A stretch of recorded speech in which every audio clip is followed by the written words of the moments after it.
പക്ഷെ ഇതൊന്നും ഞാൻ ഒന്നും പറയാതെ എന്താണ് പടം ടോട്ടലി എന്ന് ഒരു ഐഡിയ ഇല്ലാതെ ഇരുന്ന ഒരാളാണ്. പക്ഷെ ആ പടം കണ്ടപ്പോ ഏറ്റവും കൂടുതൽ എന്റെ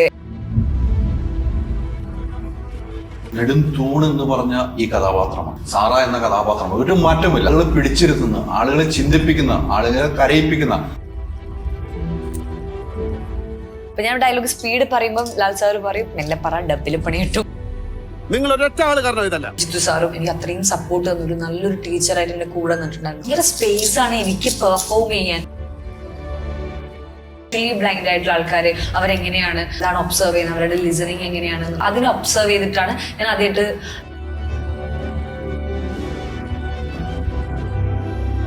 എനിക്ക് സ്ക്രിപ്റ്റ് ഞാൻ ഡയലോഗ് വായിക്കുമ്പോഴത്തേന് എനിക്ക് ഭയങ്കര എന്ന് തോന്നിയൊരു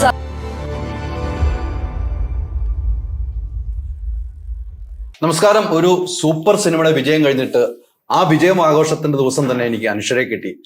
ആ സിനിമ പറയുമ്പോൾ എനിക്ക് കണ്ണു നിറയുന്നു. കാരണം ഞാൻ അന്ന് അനശ്വരയ്ക്ക് കഴിഞ്ഞ ദിവസം മെസ്സേജ് ഇട്ടു, എല്ലാവരെയും കരയിപ്പിച്ചില്ലെന്ന്. അനശ്വര, ഉള്ളിൽ നിന്ന് പറയാണ്, എല്ലാവരെയും കരയിപ്പിച്ചു കേട്ടോ. Thank you. ഞാൻ അനശ്വരയെ കണ്ടിരുന്ന പല സിനിമ കണ്ടെങ്കിൽ ഈ സിനിമ കണ്ടപ്പോൾ വല്ലാത്ത ആഴത്തിൽ ഫീൽ ചെയ്ത ഒരു സിനിമയാണ്. എങ്ങനെ സംഭവിച്ചു എന്ന് ചോദിക്കുന്നില്ല. നമുക്കൊക്കെ ഒത്തിരി സന്തോഷം തന്നൊരു മുഹൂർത്തമായിരുന്നു അനശ്വര. എന്തു തോന്നുന്നു ഈ വിജയം കണ്ടതിന് ശേഷം? ഒരുപാട് സന്തോഷത്തിലാണ്. ഞാൻ ഭയങ്കരമായിട്ട് എൻജോയ് ചെയ്യുന്നുണ്ട്. എല്ലാവരുടെയും കമന്റ്സും എല്ലാവരുടെ റിവ്യൂസും ആപ്രിസിയേഷനും ഒക്കെ ഒരുപാട് എൻജോയ് ചെയ്ത് എല്ലാ റിവ്യൂസും വായിച്ചുകൊണ്ടിരിക്കുമ്പോൾ കണ്ണിന്ന് വെള്ളം വരുവാണ്. ആക്ച്വലി ഭയങ്കര സങ്കടം വരുന്നുണ്ട്, സന്തോഷത്തോടുള്ള ഒരു കരച്ചിൽ വരുന്നുണ്ട്. അപ്പം എല്ലാ റിവ്യൂസും വായിച്ച് എൻജോയ് ചെയ്ത് ഹാപ്പി ആയിട്ടിരിക്കുകയാണ് ഇപ്പോൾ. നിലവിൽ ഈ സിനിമയിലേക്ക് എത്തിയപ്പോൾ കുറെ കാര്യങ്ങൾ പറഞ്ഞു, ഇന്റർവ്യൂവിലും ഇതിലൊക്കെ പറഞ്ഞു. ഈ സിനിമ കണ്ടു കഴിഞ്ഞപ്പോൾ ആദ്യം കഥ കേട്ടപ്പോഴും ഈ സബ്ജക്ട് എടുക്കണമെന്ന് ഒന്നും ചിന്തിക്കാതെ എടുത്ത സബ്ജക്ട് കണ്ടു കഴിഞ്ഞപ്പോൾ ഇത് ഇങ്ങനെയാവുമെന്ന് ചിന്തിക്കാത്ത ഒരു വിജയം അല്ലെ? അത് മനസ്സിൽ ഓടിയെത്തപ്പോൾ ഏറ്റവും ആദ്യം കോൾ ചെയ്ത് ആരെയായിരിക്കും?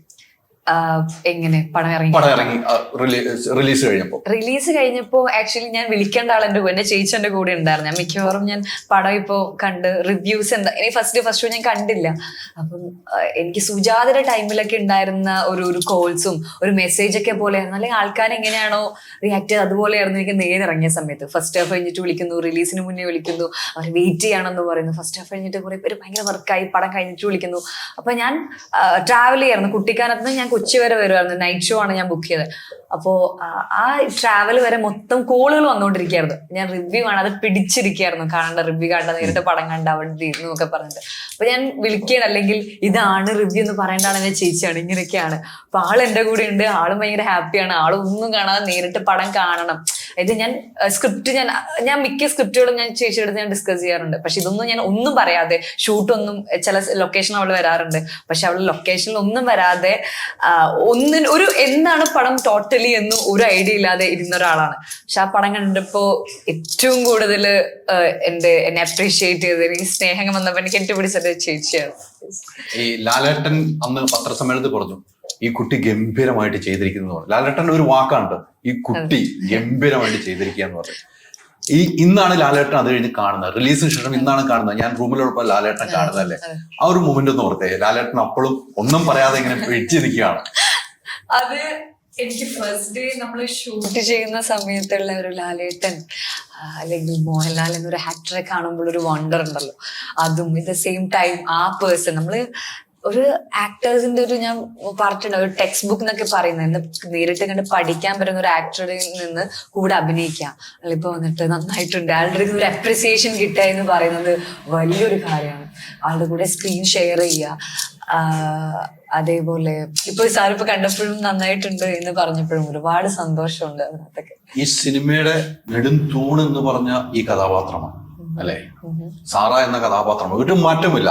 ലാലേട്ടനുണ്ട്, എല്ലാവരും. പക്ഷെ ഇതിന്റെ ഒരു നട്ടല്, ആളുകളെ പിടിച്ചിരുത്തുന്ന, ആളുകളെ ചിന്തിപ്പിക്കുന്ന, ആളുകളെ കരയിപ്പിക്കുന്ന അത്ര റിസ്ക് ഉള്ള ഒരു ടാസ്ക്കാണ് എടുത്തത്. അത് ഭയപ്പെട്ടിരുന്നു? ടെൻഷൻ ഉണ്ടായിരുന്നു. ഫസ്റ്റ് ഷോട്ടിന്റെ സമയത്ത് എനിക്ക് ടെൻഷൻ ഉണ്ടായിരുന്നു. എനിക്ക് അറിയില്ല ഇങ്ങനത്തെ എങ്ങനെയാണ് ഇത് ചെയ്ത് ഫലിപ്പിച്ചില്ല. അതായത് ഇപ്പൊ ആൾക്കാർക്ക് ഏതെങ്കിലും ഒരു പോയിന്റിൽ ഈ ക്യാരക്ടർ ബ്ലൈൻഡ് അല്ല എന്ന് ഏതെങ്കിലും ഒരു സീനിൽ ഒരു ഷോർട്ടിലോ തോന്നിക്കഴിഞ്ഞാൽ തന്നെ അങ്ങനെ തോന്നിയിരുന്നത് എനിക്ക് ഭയങ്കര ആഗ്രഹം ഉണ്ടായിരുന്നു. അതിനുവേണ്ടി എനിക്ക് അതിനകത്ത് ഞാൻ വർക്ക് ചെയ്തിട്ടുണ്ടായിരുന്നു. അതേപോലെ ജിത്തു സാറും എനിക്ക് അത്രയും സപ്പോർട്ട് തന്നു, ഒരു നല്ലൊരു ടീച്ചറായിട്ട് എന്റെ കൂടെ നിന്നിട്ടുണ്ടായിരുന്നു. ഫസ്റ്റ് ഷോട്ട് കഴിഞ്ഞ് എനിക്ക് ആ ടെൻഷനിൽ ഞാൻ ചെയ്ത് കഴിഞ്ഞ് സാറിന് സാർ ഓക്കെ ആണോ, സാർ ഓക്കെ ആണ്, സെറ്റ് ആണ്, അത് ഓക്കെ നോക്കുന്നത് ആ ക്യാരക്ടർ ഇങ്ങനെയാണെന്ന് നമുക്ക് മനസ്സിലാവുന്നുണ്ട് എന്ന് സാറിന്റെ അടുക്കുന്ന ഒരു ഓക്കെ കിട്ടിയ സമയത്ത് എനിക്ക് കുറച്ചും കൂടി കോൺഫിഡന്റ് ആയി. പിന്നെ ഓരോ സീനും കഴിയുന്ന സമയത്ത് എന്നിലുള്ള ആക്ടർ വളർന്നുകൊണ്ടിരിക്കുകയായിരുന്നു. എന്നിൽ ആക്ടർ വളർത്താൻ പറ്റിയ എനിക്ക് ആ സെറ്റ് വെച്ചാൽ ഭയങ്കര സ്കൂളായിരുന്നു. ആക്ടേഴ്സ് ആയാലും ഡയറക്ടർ ആയാലും എല്ലാവരുടെയും കൂടെ വർക്ക് ഒരു സ്കൂളായിരുന്നു. എന്നിൽ ആക്ടറെ കുറച്ചും കൂടി വളർത്തിയെടുത്ത ഒരു സെറ്റ് എന്ന് പറയുന്നത് നേരായിരുന്നു. അനശ്വരയുടെ ഒരു കുട്ടിത്തമാണ് അല്ലെ, നമ്മളെ കാണുന്ന ഒരു കുട്ടിത്തമുള്ള നമ്മുടെ അയൽവക്കത്തുള്ള ഒരു കുട്ടി, അല്ലെങ്കിൽ നമ്മുടെ ചേട്ടന്റെ മോൾ, അല്ലെങ്കിൽ നമ്മുടെ പെങ്ങളുടെ മോൾ, ഇങ്ങനെയാണ് അനശ്വരയെ കാണുന്നത്. പക്ഷെ അതിലും വലിയ മെച്ചുവറായ ഒരു ക്യാരക്ടറാണ് ഇതിലേക്ക് വന്നു ചേർന്നത് അല്ലെ. അത് നമ്മൾ ഒത്തിരി പേര് ചെയ്തു വെച്ചിട്ടുണ്ട്, പല ക്യാരക്ടർ വലിയ വലിയ ആക്ടേഴ്സ് ചെയ്തു വെച്ചിട്ടുണ്ട് നമ്മുടെ മനസ്സിലുണ്ട്. അനശ്വരയെ ഈ ക്യാരക്ടർ ഏൽപ്പിക്കുമ്പോൾ ഏറ്റവും ആദ്യം തോന്നിയ ഒരു സംഭവമുണ്ട്, ഇത് എന്നിൽ ഏൽപ്പിച്ചു ഇത്രയും വലിയ ക്യാരക്ടർ. അപ്പോൾ മനസ്സിൽ തോന്നിയ കാര്യം എന്തായിരിക്കും? സാർ എന്നെ ഫസ്റ്റ് വിളിച്ചിട്ട് ഇതാണ് സ്റ്റോറി, ഇങ്ങനെയാണ് ഈ ക്യാരക്ടർ എന്ന് പറയുമ്പോൾ തന്നെ ഈ ഭയങ്കര ഹുക്കായൊരു കാരണം ഭയങ്കര സ്പേസ് ആണ് എനിക്ക് പെർഫോം ചെയ്യാൻ എന്ന് എനിക്ക് മനസ്സിലായി. എന്നിലെ ആക്ടിങ്ങിൽ ഭയങ്കര സ്പേസ് ഉണ്ട് പെർഫോം ചെയ്യാൻ. അപ്പം അത് സാറ് ധൈര്യത്തോടെ എന്നെ ചൂസ് ചെയ്തു, അല്ലെങ്കിൽ അതെനിക്ക് ചെയ്യാൻ പറ്റും എന്ന് സാറിന് തോന്നി എന്നുള്ളത് തന്നെ എനിക്ക് ഭയങ്കര സംഭവമായിട്ട് എനിക്ക് തോന്നുന്നു. അതിനെന്നെ പിക്ക് ചെയ്തു. പിന്നെ ഇത്രയും ചലഞ്ചിങ് ആയിട്ടുള്ള ഇത്രയും റിസ്ക് ഉള്ള ഒരു ക്യാരക്ടറിന് എന്നെ ചൂസ് ചെയ്തു. അതിപ്പം ചെയ്ത് കഴിഞ്ഞപ്പോഴും ആൾക്കാർക്ക് ഇഷ്ടപ്പെട്ടു എന്ന് അറിഞ്ഞപ്പോൾ സന്തോഷം. ജിത്തു സാറിന് അതിനെ പിക്ക് ചെയ്ത സമയത്ത് ഭയങ്കര സന്തോഷം തോന്നി എനിക്ക്. ആൾക്ക് ആ ഒരു എന്നിൽ അർപ്പിച്ച ഒരു കോൺഫിഡൻസിൽ എനിക്ക് ഭയങ്കര സന്തോഷമുണ്ട്. അതിന് ജിത്ത് സാറിനോട് തന്നെ എനിക്ക് വലിയൊരു താങ്ക്സ് പറയാനുണ്ട്, സാറ് എനിക്ക് തന്നതിന്. ഈ കോർട്ടിലൊക്കെ വെച്ച് ലാലേട്ടനുമായിട്ടുള്ള കോമ്പിനേഷൻ കുറെ ഉണ്ടല്ലോ. ആദ്യം കാണാൻ വരുന്ന വീട്ടിൽ വന്ന് ലാലേട്ടനുമായിട്ടുള്ള കോമ്പിനേഷൻ ഉണ്ടല്ലോ. ലാലേട്ടൻ ഓരോ സീൻ കഴിയുമ്പോൾ എന്താണ് പറഞ്ഞു ഓർക്കുന്നത്? ഇപ്പൊ നമ്മൾ ചെയ്തുകൊണ്ടിരിക്കുമ്പോൾ നമുക്കൊരു ഭയമാണ്, ലാലേട്ടൻ മുമ്പിലാണ് നിൽക്കുന്നത് അല്ലേ? അതെ അതെ.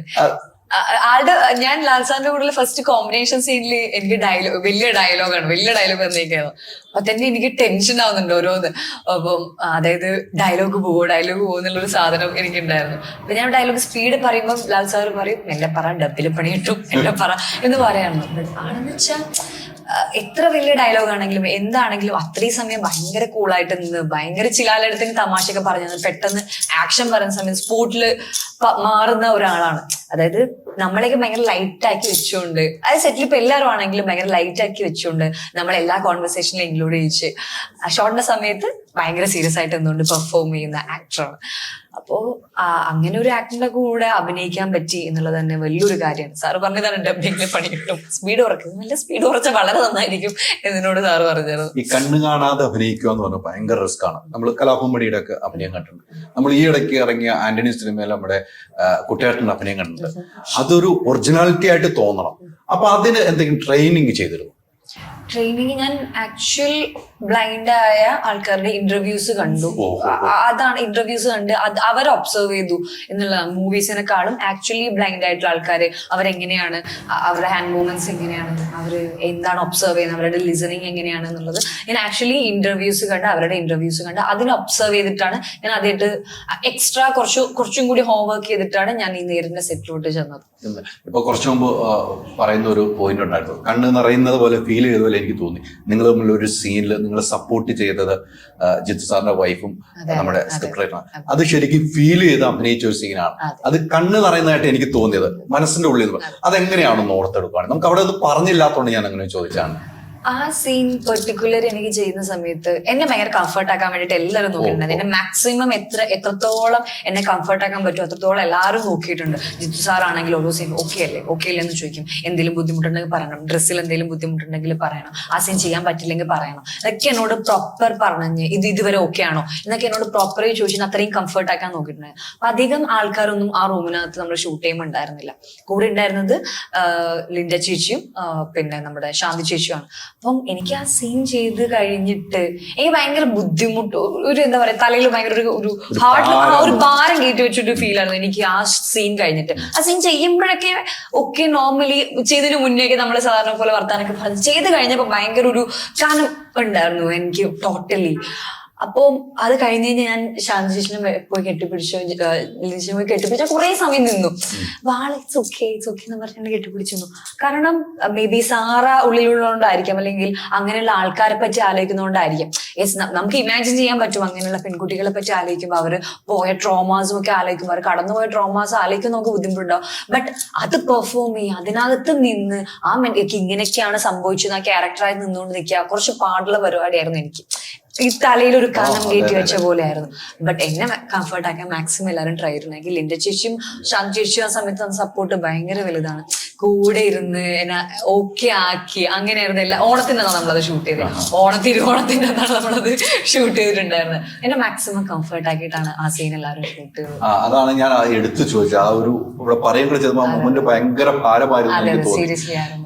അവസാന ക്ലൈമാക്സ് ആണ് നമ്മുടെ മനസ്സിൽ ഇങ്ങനെ നിൽക്കുന്നത്. അത് നിൽക്കുകയാണ് ഇപ്പോഴും. ഞാൻ സിനിമ കണ്ടുകൊണ്ടിരിക്കുന്ന ഒരു ഫീലാണ്.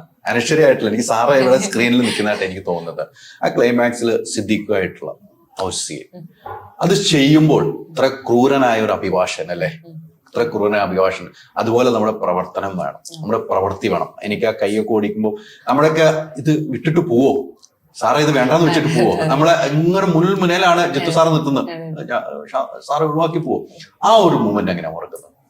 എനിക്ക് സ്ക്രിപ്റ്റ് ഞാൻ ഡയലോഗ് വായിക്കുമ്പോഴത്തേന് എനിക്ക് ഭയങ്കര എന്ന് തോന്നിയൊരു സാധന ഡയലോഗ്. കാരണം അത്രയും എന്താ പറയാ ഇതായിട്ടുള്ള ഡയലോഗുകളാണ് ഓരോ പോയിന്റ്. ഇപ്പൊ ശാന്തി ചേച്ചി പറഞ്ഞു അങ്ങനത്തെ വൃത്തിയായിട്ട് ഡയലോഗ് ഞാൻ ഏതിലാ ജിത്തു സാർ ഇങ്ങനെയുള്ള ഡയലോഗാണ്. അപ്പൊ നമുക്കത് കേൾക്കുമ്പോ എങ്ങനെയാണ് ഈ മനുഷ്യൻ, നമുക്കും ഒരു ദേഷ്യം തോന്നൂല്ലോ ആ ഒരു ക്യാരക്ടറിനോട്. സിദ്ദിഖൊക്കെ പ്ലേ ചെയ്ത ഒരു ക്യാരക്ടറിനോട് നമുക്കും ഒരു ദേഷ്യം തോന്നും. അപ്പൊ അവർക്ക് എങ്ങനെയാണ് അതെങ്ങനെയൊക്കെ പറയാൻ തോന്നുന്നൊരു ഒരു കല്ലുകടി ഉണ്ടാവുമല്ലോ, അതെനിക്ക് സ്ക്രിപ്റ്റ് വായിച്ചപ്പോ എനിക്ക് കിട്ടി. അപ്പം സീനിൽ ചെയ്യുമ്പോഴാണെങ്കിലും സിദ്ദിഖിക്ക് അത്രയും അത്രയും അടിപൊളിയായിട്ട് പെർഫോം ചെയ്ത് അത്ര ഇതിൽ നിൽക്കുന്ന ഒരാളാണ് സിദ്ദിഖ്. ആ ഷോട്ടിൽ വന്നിട്ട് ഭയങ്കര ലൈറ്റ് ആയിട്ട് സംസാരിച്ച്, അതാണെന്ന് എന്റെ സിദ്ദിഖിയുടെ ഫസ്റ്റ് കോമ്പിനേഷൻ സീൻ അതായിരുന്നു. അതെ ഞങ്ങൾ ഒരുമിച്ചുള്ള കോമ്പിനേഷൻ സീൻ ഫസ്റ്റ് എടുത്തത് അതായിരുന്നു. അപ്പം എന്നെ ഭയങ്കര ലൈറ്റ് ആക്കി കൊണ്ടുവന്ന് എന്നോട് വെറുതെ വിശേഷമൊക്കെ ചോദിച്ച് എന്നിട്ടാണ് നമ്മള് ആ സീൻ ഷൂട്ട് ചെയ്യുന്നത്. അപ്പം ആളുടെ അഭിനയം എനിക്ക് മോണിറ്ററിലാണെങ്കിലും ആക്ച്വലി സൈഡിൽ നിന്ന് എനിക്ക് കാണാൻ പറ്റുന്നുണ്ട്. ആളുടെ ഒരു എക്സ്പ്രഷനൊക്കെ കാണുന്ന സമയത്ത് ഞാൻ എന്നെനിക്ക് തോന്നുന്നു. അപ്പൊ അത്രയും നമ്മൾ പിടിച്ചു നിന്നാലേ നമുക്ക്, അല്ലെങ്കിൽ അതിനനുസരിച്ച് നമ്മളും ഒരു ഇത് കൊടുക്കാൻ നമുക്ക് തോന്നും. ഓപ്പോസിറ്റിലെ ആൾക്കാര് അത്രയും അടിപൊളിയായിട്ട് പെർഫോം ചെയ്യുന്ന സമയത്ത് നമുക്കും ആ ഒരു എനർജി കിട്ടും. അതാണ്. So it's A give and take എന്ന് എനിക്ക് തോന്നിയിട്ടുണ്ട്. ഒരു ദുഷ്ടനായ ഒരു അഭിഭാഷകൻ. അതെ നമ്മൾ ഒരിക്കലും ആരാണ് വരുന്നത് പറയില്ല. നമ്മുടെ എതിർവാഹം വക്കീൽ പറയുന്നുണ്ട് ഞങ്ങൾ ഒരാളെ കൊടുക്കുമെന്ന് പറയും, സിദ്ദിഖ വരുന്നതെന്ന് അഡ്വക്കേറ്റ് വരുന്നത് നമ്മൾ മനസ്സിലാക്കുന്നില്ല.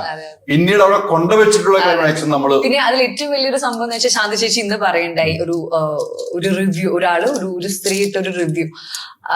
അതായത് ഈ സാറ ഇങ്ങനെ പോകുന്നതിന് മുന്നേ ഒരു മേ ഐ എന്ന് ചോദിക്കുന്നുണ്ട്, കൺസെന്റ് ചോദിക്കുന്നുണ്ട്.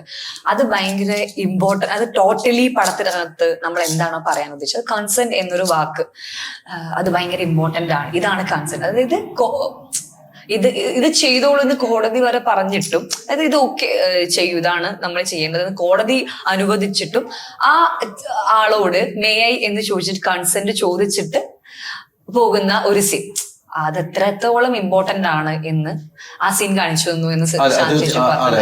പിന്നെ എനിക്ക് അതിനകത്തുള്ള ഒരു സീൻ, നമ്മളൊരു കുടുംബം എന്താണെന്ന് കാണിക്കുന്ന നമസ്കരിക്കുന്ന ഒരു സീൻ, അത് ഒരു പ്രേക്ഷകരുടെ മനസ്സിലേക്ക് ഉള്ളിൽ കൊണ്ടു. കാരണം അച്ഛനെ പ്രതിക്കൂട്ടിൽ നിർത്താൻ നോക്കുന്നു അല്ലെ, അമ്മയെ കരയിപ്പിക്കുന്നു. അവിടെ നമ്മൾ ആശ്രയം ദൈവത്തിലേക്ക് എന്നുള്ളൊരു കഥാപാത്രത്തിനെ കാണിക്കുകയാണ്. അതൊക്കെ ഗംഭീരമായിട്ട് ചെയ്തിരിക്കുന്നത് ശരിക്കും നമുക്ക് ഉൾക്കൊണ്ടാണ്.